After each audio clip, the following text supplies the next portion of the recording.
আহা, কেউ কল্পনা করছে? কি সেটা? ওরে বাবা, দেখ গ্যাসের দাম কিভাবে হুড় করে 55 টাকা করে কমায় দিল। কেউ হুড় করে কমায়নি তো, ঠাস করে কমাইছে। ঠাস করে কমাইছে। কেউ কল্পনা করছে? না না, কেউ কল্পনা করে, আমি নিজে ভাবতেও পারতেছি না কি জন্য 55 টাকা কমাইলো 604 টাকা বাড়ায় দিয়ে। ও, 660 টাকা বাড়াইছিল, তোমার ওটা চোখত পড়ে। 55 টাকাতে কমাইলে এটা তোমার চোখত পড়ে না। মামা, আহা, এরকম কেউ কল্পনা করছে? কেউ করেনি কল্পনা। যখন 604 টাকা বাড়াইছিল তখন তুমি টয়লেটে ছিলা, ঘুষ পাও নাই, বাইরে আসার পর খালি 55 কমাইছে এই নিয়ে। আহা, কেউ কল্পনা করছে? এ চুপ থাক। এদিকে আহা। যে এদিকে যে ওই বিদ্যুতের দাম 1 টাকা 52 পয়সা ইউনিট প্রতি বাড়া দিল, এটা তোমার চোখে পড়েনি মানে? আহা, কেউ কল্পনা করছে? কেউ কল্পনা করেনি। বিদ্যুৎটা বাড়াইছে, হ্যাঁ। ওটাও কমাবে। এই 17% বাড়াইছে।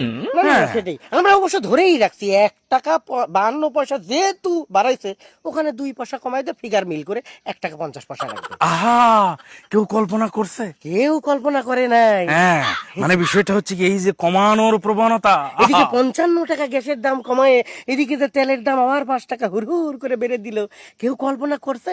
আহা, আহা, এরকম কেউ কল্পনা করছে? কেউ কত করেনি। টাকা কমায় দিচ্ছে।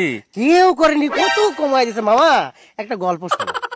ওই যে শুনছিলাম আর কি, দেশের রুটির দোকানদাররা মন্ত্রীর কাছে এসে কইলো যে আমরা একটু রুটির দাম বাড়াতে চাই, 5 টাকা বাড়াবো।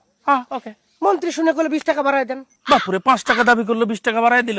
এখানেই তো ক্লাইম্যাক্স। কিরকম? যেহেতু 5 টাকা বাড়াইতে চাইলো, 20 টাকা বাড়াইলো, এরা তো খুশিতে গদ বাজারে ছেড়ে দিল, জনগণ লাফালাফি শুরু করে দিল। জনগণ কিছু কইলো না? কিছু কইলো না মানে, জনগণ উত্তেজিত হয়ে যখন আন্দোলন শুরু করে দিল, তখন মন্ত্রী মশাই বললো যে ঠাস করে তোমার মতো হুড় করে 5 টাকার জায়গায়, মানে 20 টাকার জায়গায় 10 টাকা কমায় দিয়ে দাম রাখলো 10 টাকা। বাহ, আহা, কেউ কল্পনা করছে? কেউ করে নাই।